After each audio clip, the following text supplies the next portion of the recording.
चला तर आज मॅट रांगोळी सिरीज मधील तिसरी रांगोळी पाहूया. याला रेक्झिन म्हणतात हे तुम्हाला आतापर्यंत माहित झालेच असेल. आता आपण बॉर्डर साठी डिझाईन बनवायचे आहे, म्हणून मी फक्त इतकेच डिझाईन ज्यात एक फूल आणि 2 पाने आहेत हे A4 पेपर वर ड्रॉ करून घेतले आहे.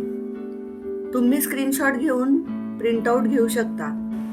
या कटआउटला एका समोर एक जोडून आपल्याला हवी तितकी लांब पट्टी किंवा उमरा पट्टी च्या मापाने डिझाईन ड्रॉ करून घ्या आणि कार्बन पेपरच्या साहाय्याने रेक्झिन वर छापून घ्या.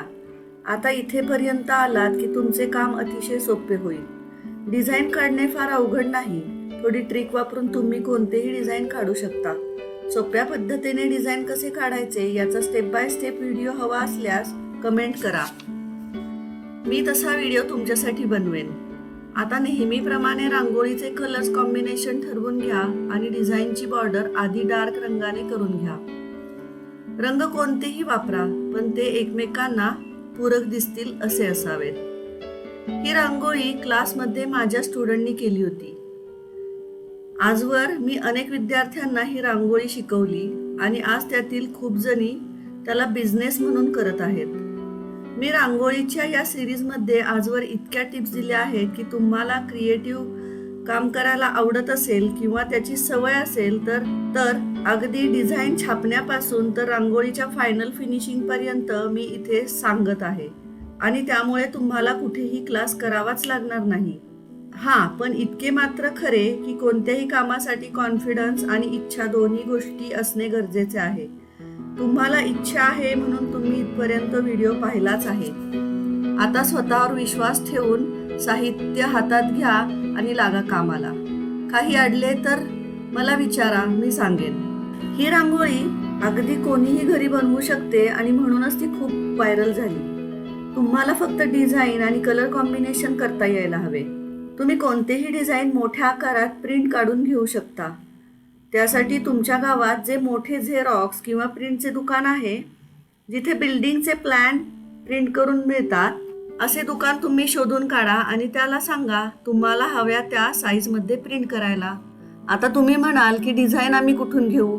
तर गुगलवर तुम्ही थोडे सर्च केले तर तुम्हाला हवे ते आवडेल ते डिझाईन तुम्ही त्यावरनं सिलेक्ट करून घेऊ शकता. यासाठीचे ड्रॉइंग तुम्हाला स्वतःलाच शिकायची इच्छा असेल तर कमेंटमध्ये ड्रॉइंग असे लिहा. मी तुमच्यासाठी व्हिडिओ नक्की बनवेन, ज्यामध्ये अगदी सोप्या पद्धतीने स्टेप बाय स्टेप मी तुम्हाला मेथड दाखवेन. एकदा का ड्रॉइंग कसे करायचे हे तुम्हाला लक्षात आले की तुम्हाला हवे तसे डिझाईन तुम्ही बनवू शकता. तुम्ही जर बिझनेस म्हणून या कलेकडे बघणार असाल तर तुम्ही केलेले प्रत्येक ड्रॉइंग हे व्यवस्थित जपून ठेवा. पुन्हा पुन्हा ड्रॉइंग करणे शक्य होत नाही. आपल्याकडे जितके डिझाईनचा साठा जास्ती असेल तेवढा आपल्याला फायदा होतो. मी नेहमी डिझाईन ट्रेस करताना फ्लेक्सच्या बॅक साईडला ड्रॉ करून घेते. शक्य तितक्या जाड पेपरवरती तुम्ही हे डिझाईन ड्रॉ करून ठेवणे अपेक्षित असते, कारण आपण हे अनेक वेळा वापरणार आहोत. आपण आता हे जे डिझाईन बनवत आहोत हे उंबऱ्यासाठी वापरणार आहोत, म्हणून त्या मापाने हे डिझाईन करणार आहोत. तुम्हाला जर बॉर्डरसाठी मोठी पट्टी बनवायची असेल आणि तुमच्याकडे तेवढ्या साईजचं रेक्झिन नसेल तर तुम्ही रेक्झिनच्या पट्ट्या एकमेकांना जोडून त्या वापरू शकता.